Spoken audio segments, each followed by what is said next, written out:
Hi there, my name is Lauren Hullender, and I'm currently a rising junior at North Carolina State University in Raleigh, North Carolina. I'm studying chemical and biomolecular engineering, and you may be asking yourself, Lauren, why are you at the University of Florida? Great question. Roll the montage.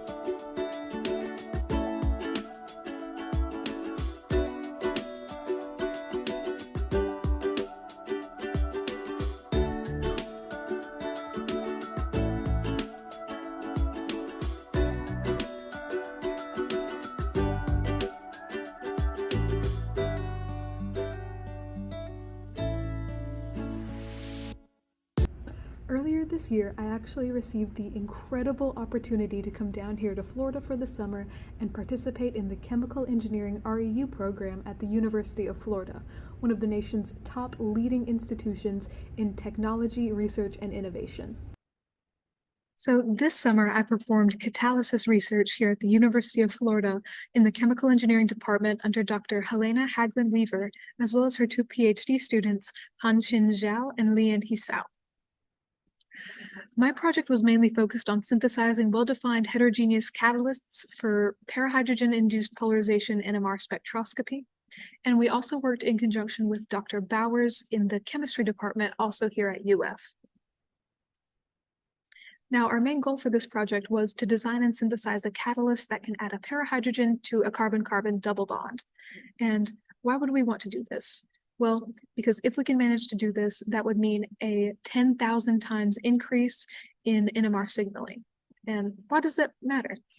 Well, for us, in our project, we mainly focus on improving how MRIs work.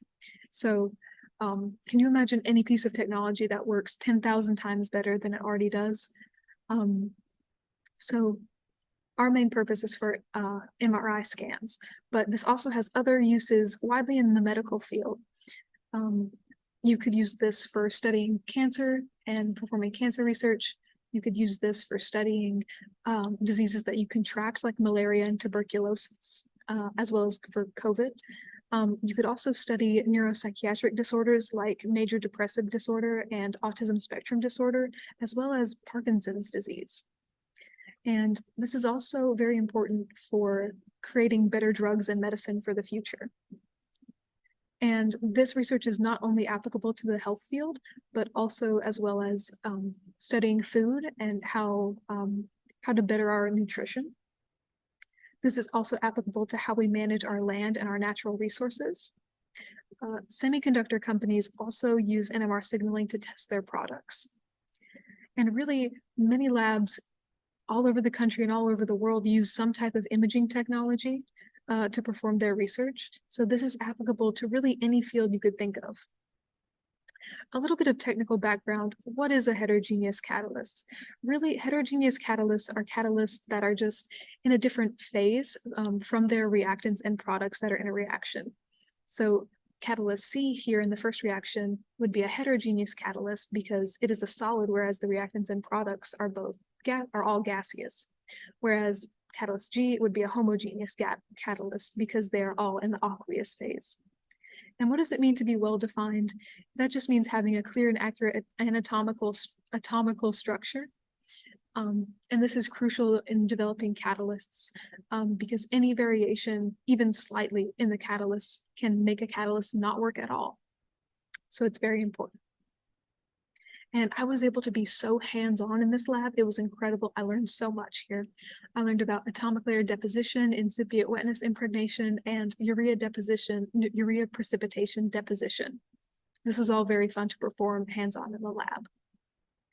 I also learned about many characterization techniques like BET surface area measurements, which are very important to creating a new catalyst, temperature-programmed reduction, and temperature-programmed oxidation. I also learned about CO chemisorption and X-ray diffraction. And with this whole project, I focused mainly on ruthenium, titanium oxide, Brookide nanoparticles. And thank you so much to everyone who made this experience possible for me. Thank you to NSF for your funding. This wouldn't have been possible without you. Thank you again to my mentors. I asked y'all so many questions, and y'all always answered me with kindness and respect. Thank you to the chemical engineering department here at UF, especially the chair, Dr. Rinaldi Ramos. Thank you so much for all the work that you put into making this program possible. Thank you to Dr. Denard, Jane, and Zhang for letting me come into your lab and ask you questions regarding chemical engineering applied to the medical field. That was fascinating, by the way. And a special thanks to Mike Nazareth, Ashley Wilson, and Gabrielle Donaldson. They did so much work behind the scenes to make this program possible for all of us. So thank you so much. I feel like UF really made an investment in my future. So thank you so much for that. I couldn't have imagined spending my summer anywhere else. So thank you so much for watching. Please, you can reach out to me on LinkedIn if you have any questions or just want to talk. Thank you so much.